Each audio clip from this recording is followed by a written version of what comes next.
എല്ലാവർക്കും all in വണ്ണിൻ്റെ മറ്റൊരു മലയാളം വ്യാകരണ ക്ലാസ്സിലേക്ക് ഹൃദ്യമായ സ്വാഗതം. മുൻ വീഡിയോയിൽ നാമം, നാമത്തിൻ്റെ പിരിവുകൾ, അവയുടെ വിശദീകരണങ്ങൾ എന്നിവയാണ് നമ്മൾ നോക്കിയത്. ഇന്ന് നമ്മൾ നോക്കുന്നത് ക്രിയകളെക്കുറിച്ചാണ്. എന്താണ് ക്രിയ? പ്രവൃത്തിയെയോ അവസ്ഥയെയോ കുറിക്കുന്ന ശബ്ദമാണ് ക്രിയ. പ്രവൃത്തിയെയോ അവസ്ഥയെയോ കുറിക്കുന്ന ശബ്ദമാണ് ക്രിയ. ഉദാഹരണം: ഓടുന്നു, ചാടുന്നു, ഉണ്ട്, ആകുന്നു മുതലായവ. ക്രിയയ്ക്ക് കൃതി, വിന, ആഖ്യാതം എന്നീ പേരുകളും ഉണ്ട്. ക്രിയകളെ അതിൻ്റെ അർത്ഥം, പ്രകൃതി, സ്വഭാവം, പ്രാധാന്യം എന്നിവയുടെ അടിസ്ഥാനത്തിൽ 4 ജോഡികളായി തരംതിരിക്കാം. ഒന്നാമത്തെ ജോഡിയിൽ വരുന്നത് സകർമ്മകക്രിയ, അകർമ്മകക്രിയ. രണ്ടാമത്തെ ജോഡിയിൽ വരുന്നത് കേവലക്രിയ, പ്രയോജകക്രിയ. മൂന്നാമത്തെ ജോഡിയിൽ വരുന്നത് കാരിതക്രിയ, അകാരിതക്രിയ.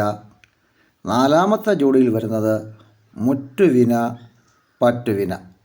ഇനി നമുക്ക് എന്താണ് സകർമ്മകക്രിയ, അകർമ്മകക്രിയ എന്ന് നോക്കാം. കർമ്മമുള്ള ക്രിയയാണ് സകർമ്മകക്രിയ.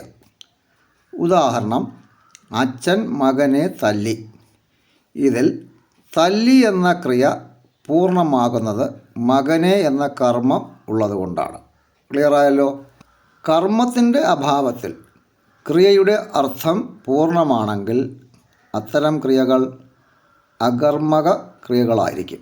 ഉദാഹരണം: കുട്ടികൾ കളിക്കുന്നു. ഇവിടെ കർമ്മത്തിൻ്റെ അഭാവത്തിലും വാക്യം പൂർണ്ണമാണ്. അതായത് ഇവിടെ ആരെ അല്ലെങ്കിൽ എന്തിനെ എന്ന ചോദ്യത്തിന് ഉത്തരം ആവശ്യമില്ല. അപ്പോൾ നമ്മൾ ആദ്യം പറഞ്ഞതിൽ അച്ഛൻ മകനെ തല്ലി, ഈ വാക്യത്തിൽ ആരെ തല്ലി?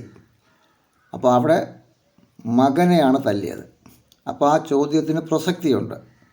ഇനി രണ്ടാമത്തേതിൽ കുട്ടികൾ കളിക്കുന്നു. ആരെ കളിക്കുന്നു, എന്തിനെ കളിക്കുന്നു? ആ ചോദ്യത്തിന് അവിടെ പ്രസക്തിയില്ല. മനസ്സിലായല്ലോ? ഇനി നമുക്ക് കേവലക്രിയയും പ്രയോജകക്രിയയും നോക്കാം. പരപ്രേരണ കൂടാതെ കർത്താവ് തനിയെ ചെയ്യുന്ന ക്രിയയാണ് കേവലക്രിയ.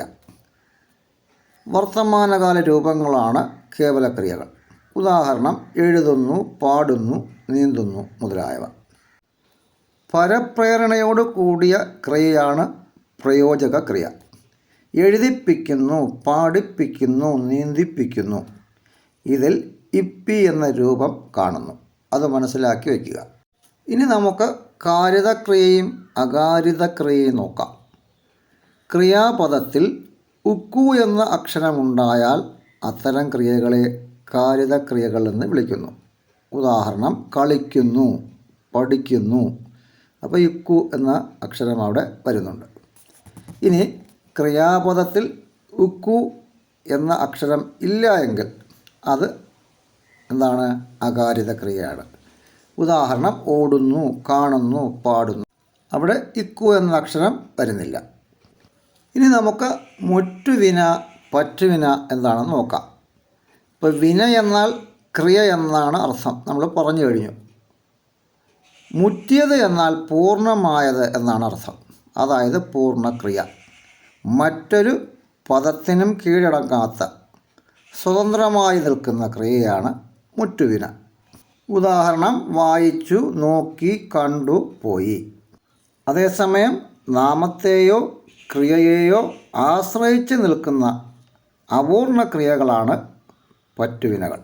ഉദാഹരണം: വായിച്ച, നോക്കുന്ന, കണ്ട, നനഞ്ഞ മുതലായവ.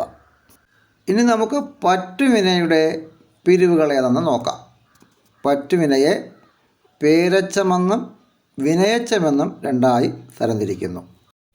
നാമത്തെ ആശ്രയിച്ച് നിൽക്കുന്ന അപൂർണ ക്രിയയാണ് പേരച്ചം. ചിരിക്കുന്ന കുഞ്ഞ്, ഓടുന്ന വണ്ടി, പഠിക്കുന്ന കുട്ടി.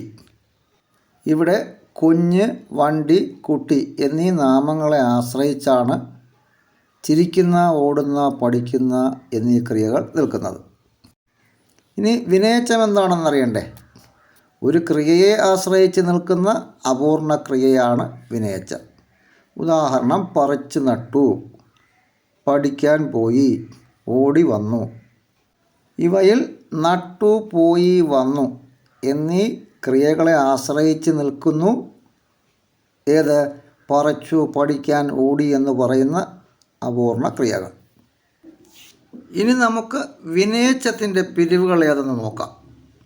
വിനയച്ചത്തെ 5ആയി തരംതിരിക്കുന്നു: മുൻവിനയച്ചം, പിൻവിനയച്ചം, നടുവിനയച്ചം, തൻവിനയച്ചം, പാക്ഷിക വിനയച്ചം.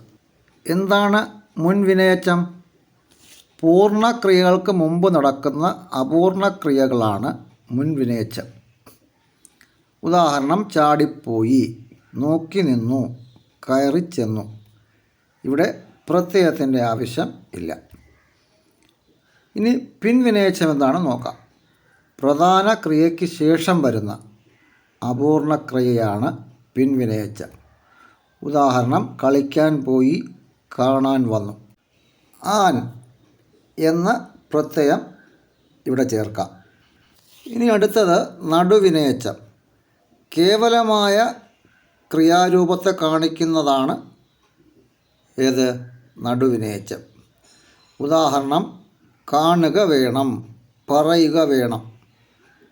ഇവിടെ ചേർക്കുന്ന പ്രത്യയങ്ങൾ ഏതൊക്കെയാണ്? ആ, ക, ഉക. അടുത്തത് തൻവിനയച്ചം. പൂർണ്ണക്രിയകൾ നടക്കുമ്പോൾ തന്നെ നടക്കുന്ന അപൂർണ ക്രിയകളാണ് തൻവിനയച്ചം. ഉദാഹരണം: ഇരിക്കവേ, കേൾക്കവേ, നടക്കവേ മുതലായവ.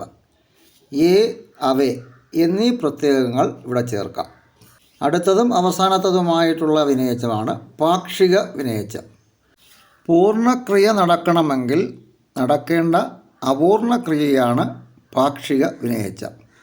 ഉദാഹരണം: ചെന്നാൽ കാണാം, പഠിച്ചാൽ ജയിക്കും മുതലായവ. ആൽ, ഇൽ, ആക്കിൽ, എങ്കിൽ എന്നീ പ്രത്യയങ്ങളാണ് ഇതിൽ ചേർക്കുന്നത്.